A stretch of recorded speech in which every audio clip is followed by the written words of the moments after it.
You're listening to the Rewrite the Rules podcast. We are your hosts. My name is Harriet. I'm Beth. And I'm Natalie. You want to work towards achieving true food and body image freedom, you are in the right place. Rewrite the Rules podcast is your survival guide to letting go of harmful societal expectations and unlearning any unhelpful beliefs that are stopping you from having a healthy and loving relationship with food and yourself. Our mission is to help you feel heard, understood, and empower you to step out of the box and rewrite your rules so you can live life on your terms. Thank you for tuning in.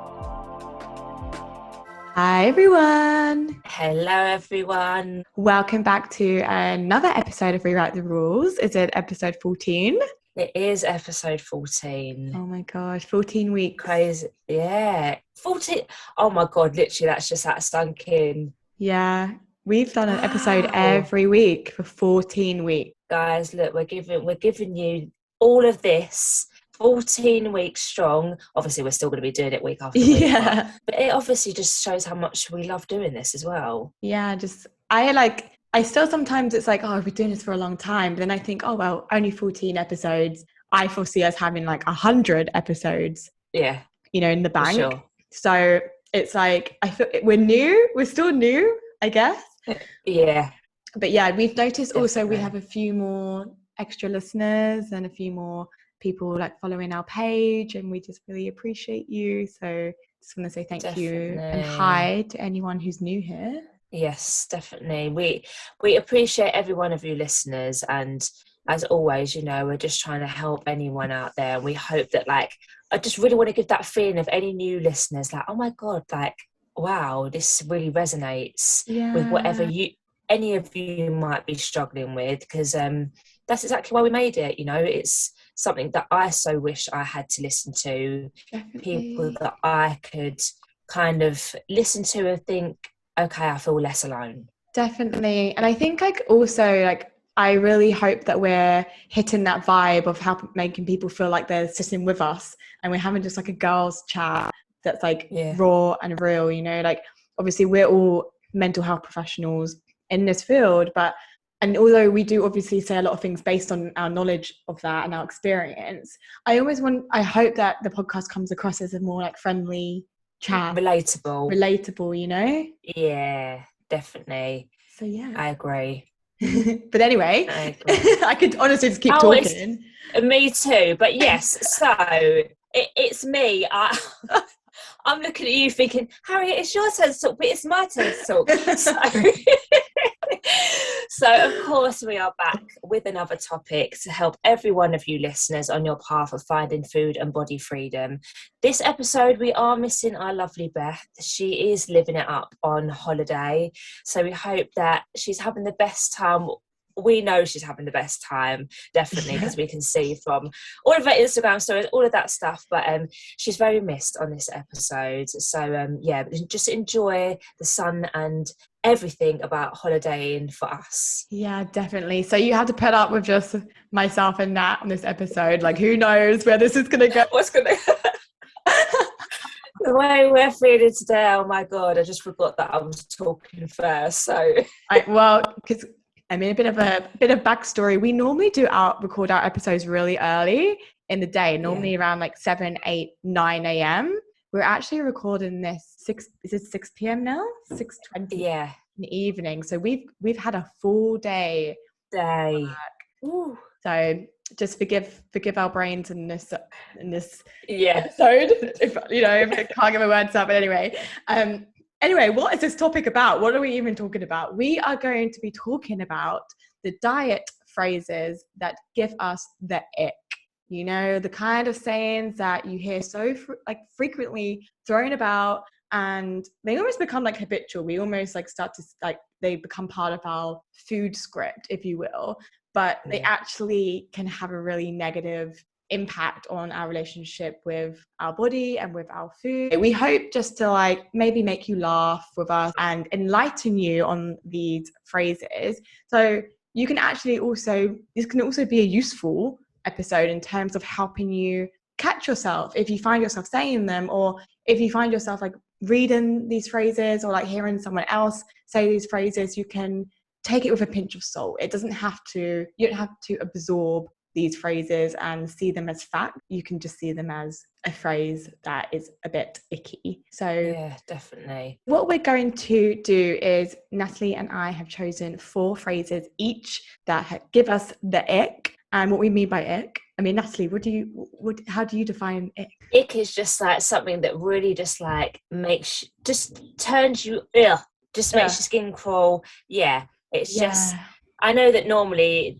everything is talking about like what gives girls the ick about boys, and that's normally turning them off, isn't it?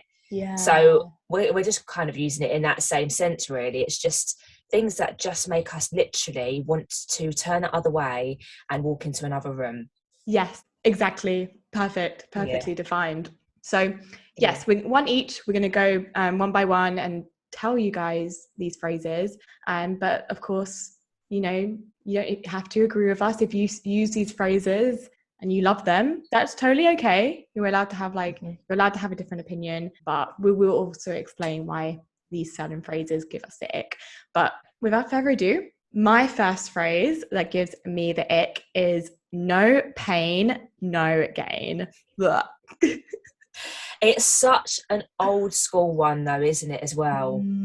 It's like one that's been around forever. Yeah, this mentality that you have to go through, you have to like burn yourself out, go through pain in order to get a reward on the other side. And I even remember I had a friend's mum who used this phrase in the context of sunbathing.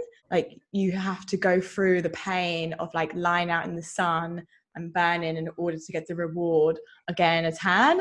And when I think of that now, I'm just like, that is so dangerous. It's dangerous, and it sounds like you're literally putting yourself through some kind of self-torture. Exactly.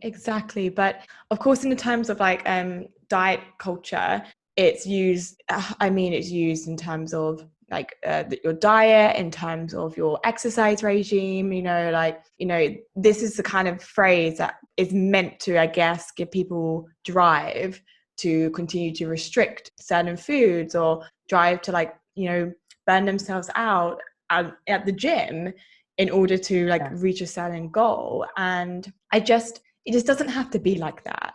You can eat healthy if that's what you want. You can eat healthy and enjoy it.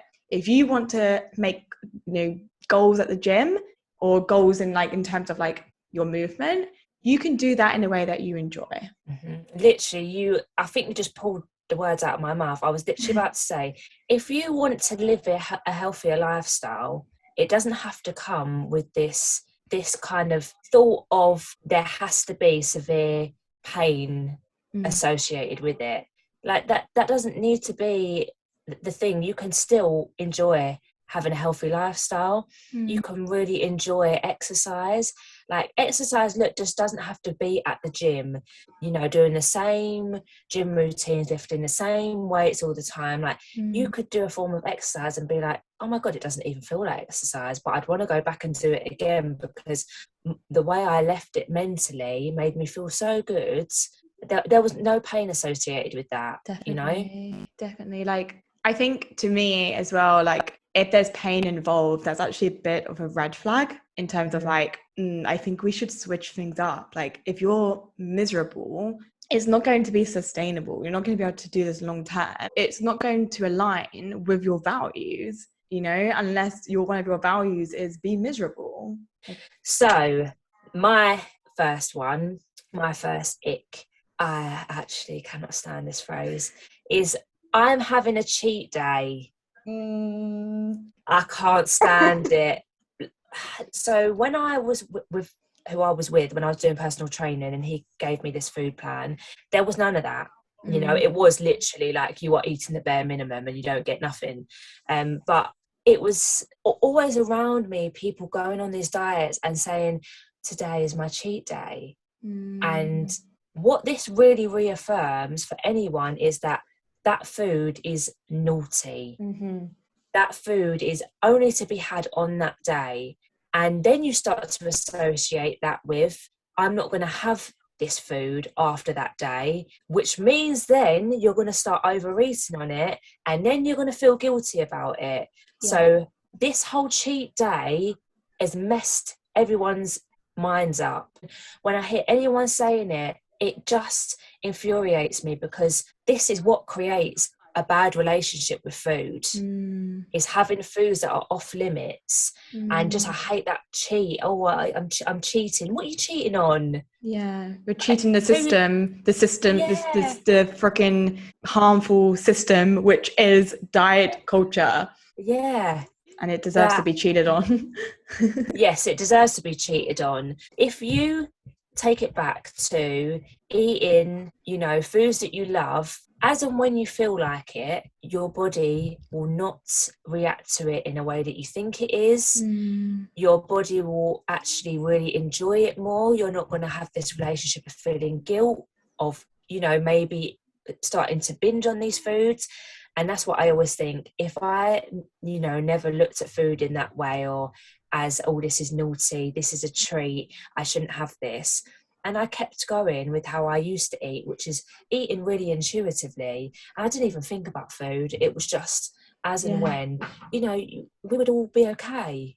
Exactly. It's, the thing is like, yeah, like everything you just said, I want to echo. And it's also labeling food as like a cheat, as something bad. Like, even like when people say it in a more light-hearted way, like, oh, it's naughty, or it's a treat, it makes you want it more. And I'm not saying that's a bad thing to want these foods more, but like, I guess what I'm trying to say is ironic, because it's like, again, like, is it even conducive to your goal if it's like, if you're finding yourself, especially if you're finding yourself binging and you're having these cheat days, like, I would say the labeling of certain foods absolutely needs to be addressed. I experienced as well when I used to have cheat days years ago, was that sometimes on a Saturday I'd be like, I don't really want to just like stuff my face today, but I feel like I should, because this is my day. You have to. Yeah. And then you end up forcing yourself to do something that you didn't really want to do. Yep. And then you feel like utter shit at the end of it. And it's that constant merry-go-round of being like, okay, well, I'm not going to have that for another week now. And so, yeah, that's definitely an ick of mine, and a phrase that I just do not like. So my next diet phrase that gives me the ick is, you're not fat, you're beautiful. And the reason why I don't like this saying is because it implies that being fat automatically means that you're not beautiful. It's like, no, you're not fat, you haven't gained weight, like, you're beautiful. And it does that, and it also demonizes like being in a larger body. Just stop commenting on people's bodies in that way. And I think I've definitely started to do more research on like this kind of topic. And I just also want to preface that I am not in a larger body, and I know that, you know, that comes with a lot of privilege of being in a smaller body. What I am very much working on doing is like listening to people who are in larger bodies and listening to that community. And, you know, like, this community have come out and said like comments, like phrases like this are harmful. You know, using fat as like an insult instead of like a neutral descriptor is harmful. And I think it's like, I think for a lot of people, when like their friend says, oh, like, I'm so fat, like, it's almost like automatic to be like, no, you're not. Yeah. You know, and it's like, I don't know how helpful that is. What do you think, Nat?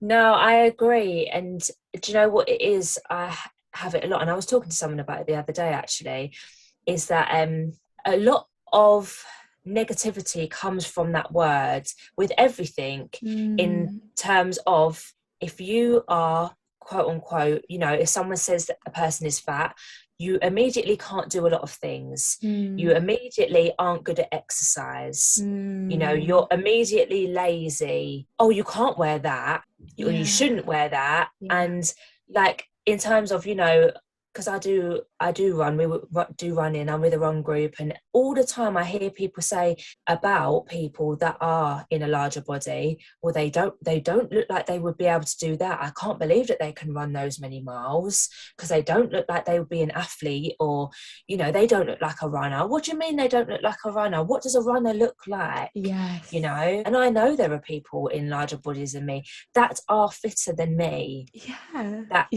can run longer distances than me. And I think, I really do agree with that. You know, it has such negative connotations when you're using, you know, that phrase in that way. Yeah, like weight stigma is real, and I think it's so important to at least like be aware that it exists and how it's like harming people. And that's why like I would really recommend following fat activists on Instagram and just like looking at their content. I'm just looking to learn more, and I'm more than happy to put some accounts that I follow in the show notes for this week, just so you can take a look. But yes, please just maybe, if you find yourself saying you're not fat, you're beautiful, just maybe don't. Yeah, just maybe don't. I completely agree with that one. Sorry for interrupting the episode, but we just want to give a very quick shout out to our sponsors, us. If you're loving this episode and the podcast so far and want to support this podcast further, then head to the link in the show notes and show your appreciation by donating us a coffee. We'd massively appreciate it. There are also other ways to support us for free, like dropping us a rating and review on whatever platform you're currently listening to us on. If you're watching us on YouTube, then please like and subscribe. And you can, of course, follow us on Instagram. It's at Rewrite the Rules Pod, and share our podcast with anyone that you think will love it. We do all offer our own coaching and therapy packages if you would like to work with any of us. All links to those and more info are all once again in the show notes. Now let's get back to the podcast. Moving on to my next one is a moment on the lips, forever on the hips. Do you remember this one? Like, I feel like it is still said a little bit, but like this really used to stick with me. And I think it's because it used to get said a lot when I was dancing, because it was always, you know, fitting into a costume, or, oh, you shouldn't eat that. You're not going to fit in your costume if you eat that. But it was always a moment on the lips, forever on the hips. And it actually really stuck with me. Like, it made me think, if I eat this, oh my God, like it's immediately going to make me put on weight. Yeah. Yeah. Because that is what that phrase is saying. It's literally saying that, like, one moment of eating that is forever going to be with you on your body. And to hear that as a young person as well, I think it sticks with you. Yeah, absolutely. And it's just like not true. I think like with these like phrases, what you need to think about is like, what was the intended purpose of why this phrase got popular? And so like a moment on the lips, forever on the hips, what's the purpose? To make you scared of eating certain foods. And again, it's like, who profits of sending that message? The diet and weight loss industry. The diet and weight loss industry, which is a $60 billion industry that largely profits of people's low self-esteem. So like that phrase, it's factually incorrect. It's just bullshit. It's just I don't even know what else to say about that, except it's just BS. It's like scaremongering, isn't it? Yes. Yeah, and that there's not a better phrase for doing that than that, because it definitely did with me. It's just mind-blowing to me that like I heard it so many times. Can't like even like extract any logic from that phrase. Yeah, same. I just thought I've got to add that one in. So I love, because I've had people say that as well, like when I was growing up, like, and it's always in like a moment on the lips, forever on the hips. Forever on the hips. Yeah, like, in that, like, what even is that? Like, like really playful, like, ooh, yeah. Like, ooh, like, you know, ooh, whoops, so weird. My next one is actually, I walked past a gym on the weekend and I saw this phrase, which I'm about to say, written on like the wall. The phrase is, be stronger than your excuses. Why do I hate this? Why does this phrase give me the ick? Why do I hate it? I think it's like, there's just, again, it's no compassion. If you give in to your excuses, then you're weak, you know? And It's like, again, it's one of those phrases like, well, what is the intended purpose of this phrase? It's to, I think a big like intent is to make you feel guilty. if you have a genuine excuse and you can't work out. And I actually saw this TikTok either today or yesterday, and it was a fitness creator, and she said, I can't remember her name, and I probably wouldn't name and shame her anyway. She's like, if you need to miss one daily walk, fine. So she's like, if you go on a walk on Monday, but then Tuesday you don't feel like it, but then Wednesday you go back on a walk, that's absolutely fine. But if you miss 2 days, that's unacceptable. And that's the way she said All it. right, hun. If you miss 2 days in a row, nah, not like unacceptable. And it really reminded me of like this quote as well. It's like you can't have an excuse. You can't reason, you can't reason with what you're going through. If it means missing out on on a workout, or like eating, going off plan, you know. I'm just thinking, you know, imagine if you've got something, you know, you might have chronic diarrhea, and that's your excuse. No, sorry, still go to the gym, still do that spin lesson. Be stronger than your diarrhea. Be strong. Be strong. Stronger than your diarrhea. Like, I think we've so got into this, like, I don't know when it's happened, but it's like you are not allowed to be tired. You're not allowed to have had a bad day. Like, you must go to the gym, otherwise you've got no willpower. Yeah. You know? And that's literally what we're being told all the time. And just remember, everyone, that like you are allowed to have off days. You're allowed to even start a workout and think, this ain't for me today, and walk out. Yeah. You know, you don't have to push yourself through it, because your body probably isn't really going to thank you for doing it anyway. Yeah. You're allowed to say no. 2 days in a row. Definitely. Yes, 2 days in a row. God, as many days in a row as you God, need. I want to find this girl. And I know. I was going to comment, but then I was like, oh no. Sometimes it's back. like I have to I'm like, no, I'm not. I already feel like sometimes I feel like I spend too much time on social media. Like, I just want to do my job, but these days I kind of have to be on social media, and I'm like, so I'm not going to spend more time on social media being active. Because you know, I completely get that. But yeah, it's just there's like no compassion. I think it implies that it's trying to imply that you're weak if you do let yourself be kind. No wonder why people equate kindness and self-kindness as weakness. Yeah. You know, definitely. And letting themselves go, and, you know, being soft or whatever. Like, no wonder when there's phrases like this. My next one is, nothing's as good as skinny feels. We've talked about this one before. Yeah, didn't Kate Moss say that? Yeah, Kate Moss. I don't know what context she said that in. I don't know if she said it as a joke. I don't know if she said it in an interview. But it definitely stuck for a while. I just think it comes with this thing of, you are not allowed to, like, it's saying that skinny outweighs any other thing that you want to do in your life. As long as you're skinny, you know, everything else is irrelevant. Yeah. And, you know, the restriction and how difficult that is, don't worry. As long as you have the outcome of being skinny, that's all that matters. And believe you me, anybody that is feeling, you know, that their goal and being skinny is their goal, and they feel like they're going to gain true happiness from that, and everything else is going to be washed away, take it from experience. It isn't that. Freedom and happiness and, you know, mental happiness means so much more than skinny. Yeah, absolutely. It's like, even if you feel good for like, you know, a short period of time, they're like, oh, I've lost weight and like I feel like this and like whatever, not long lasting. I can tell you that. Yeah.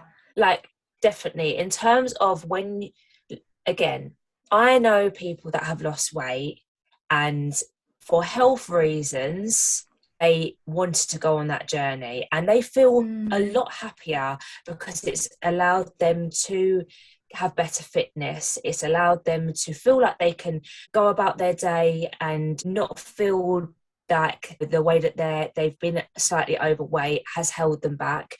I know people that have gone on that journey and they do feel better, but when it gets to a point where you trying to keep up this physique is having a detriment to your life in terms of you feeling like you can't have certain foods, you feeling like you have to keep up with this physique by restricting, doing, you know, a lot of exercise, turning things down, that's when skinny no longer is serving you. Yeah, you know, don't feel so good anymore, does it? Yeah, exactly. So it's like, that's I really, a phrase. Yeah, gotta go in the bin. In recovery, there's like a lot of like talk of losing weight. You end up losing a lot more than just weight. You can lose friendships, relationships, opportunities to be happy, time, energy.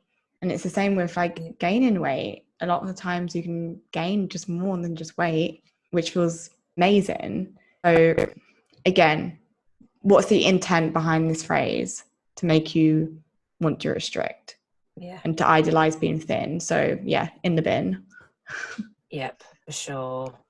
But okay, my next diet phrase that gives me the ick, which is also my last one. I mean, I have a lot more, but I did as well, and I really had to I almost had a list, and I had to pick out the ones. So narrow it down. Yeah. But my last one is sweat is your fat crying. I just again, it's just like, who makes this shit up? Yeah. Sweat is who your made fat that up? crying. And it ended up sticking. I mean, it's just ridiculous. Oh my gosh, you probably had it as well. I've had so many clients who've said to me, I went to the gym but I didn't sweat. That means I didn't have a proper workout. So many times I've heard people say it. Yeah. Almost really disheartened, but I didn't sweat in that, so surely that means that that didn't work. You know, surely that means that I need to do more today because, you know, that wasn't worthwhile, that workout wasn't what it was supposed to be. Yeah, I've heard it so many times. And I don't really sweat when I work out. I just don't. And I remember for ages I was like, maybe I'm just not working out as much. And I've had people say to me in the past, if you haven't broke a sweat, then you're not working out hard. I just don't it's just not true. And I know people who sweat so easily, and it's like, oh my God, literally I can take 2 steps and I'm sweating. I could sweat in the colds. It's cold, I sweat. So everyone is different, just as we say with anything. Whenever we talk about your personal experience or you as yourself in your own body, you are so different to the person next to you. Definitely. So yeah, I think that a lot of the other phrases that we've given, sweat is your fat crying, it's just really aggressive. It's just really angry, I think. And again, it also is demonizing fat in your body.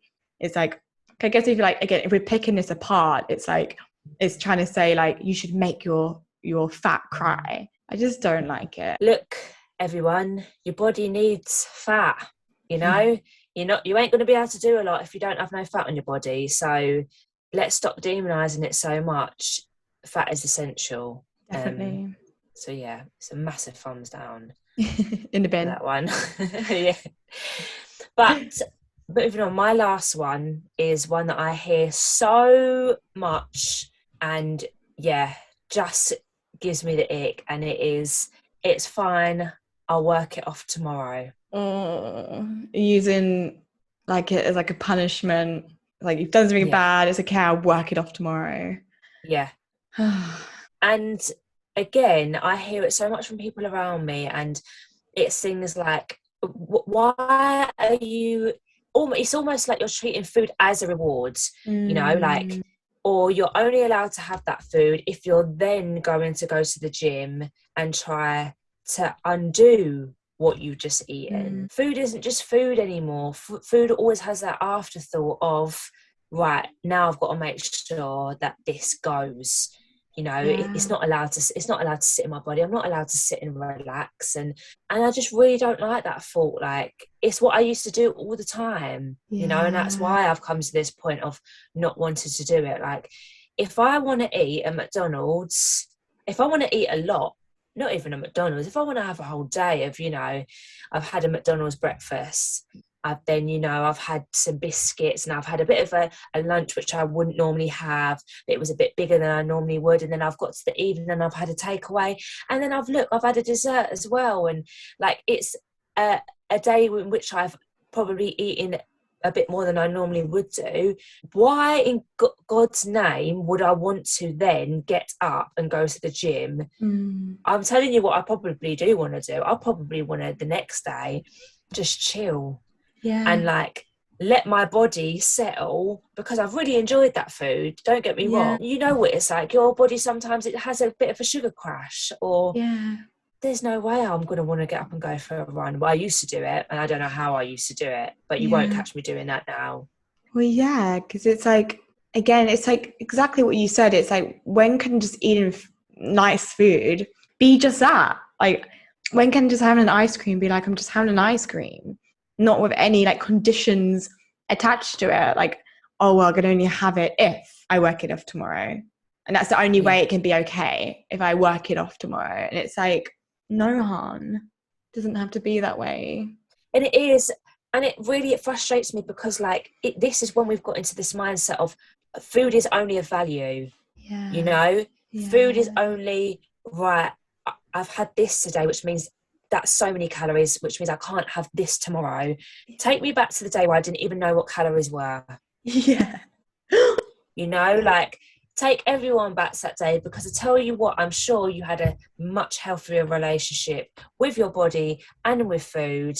You probably didn't find yourself having big moments, if you are finding that, of overeating, which is absolutely fine. Look, these times happen, but you just need to think of just trying to work on, I really do believe anything with healing your relationship with food comes with letting go of those negative connotations that come with how you word food.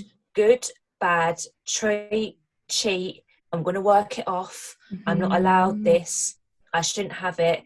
You need to work on getting them out of your vocabulary, because until you do, you're not going to be able to move forward on your journey of healing. It's just so counterintuitive to the journey of healing if this is how you're talking about food and your body and movement, and it can feel so ingrained, and it can feel like it just like slips off the tongue. But this is why we're doing this episode, to help you kind of like think, like, what kind of things do I say on like a daily or like weekly basis, like that actually isn't conducive to my healing. And like, this isn't just like even like diet phrases. It's like, how often are you calling yourself stupid, or saying like, I'm such a failure, or I'm so this, so that? Is that conducive to your healing? Probably not. And so I think it's like just like thinking about like your vocab and like your phrases and like, you know, your scripts. I think it's just so important if you want to, like, you know, have a healthy and loving relationship with yourself, with food, with exercise, your body. I think vocab and language is really important. Sure. And that is all of our icks. All of our icks. All of them. We've got loads more. Like I said, we could go on forever, but it is about that. And as Harriet just said, they can just roll off the tongue, and you can start saying them without even knowing that you have. But as long as you're proactive, and maybe you start, and we hope with this episode that you start to catch yourself saying them, and you probably will realize then how much you do it, and it's not going to be having the impact that you want on your self-esteem. So just turning those phrases around, either try not to say them or replacing them with things that you appreciate about yourself, can really help. Absolutely. And make sure you DM us and tell us what diet phrases give you the ick, because we would love to know. We want to hear them. You know, we'll add it to the list. Maybe we'll do a part 2. Yeah, definitely. And as you know, I know that you and Beth did an episode on a listener's sort of question, and I love that. And that's what we encourage, you know, anyone listening out there that just has a thought and they're like, I'm struggling with this, or I'd really like some advice, and just message us. But we really enjoyed it. I love this one. Same. It's so good. I'm so excited to release it. Me too. Yes. Until next week, guys. We hope that you're all well. We hope you enjoyed it, and we will see you then, or speak to you then. Absolutely. See you later, guys. See you later. Bye.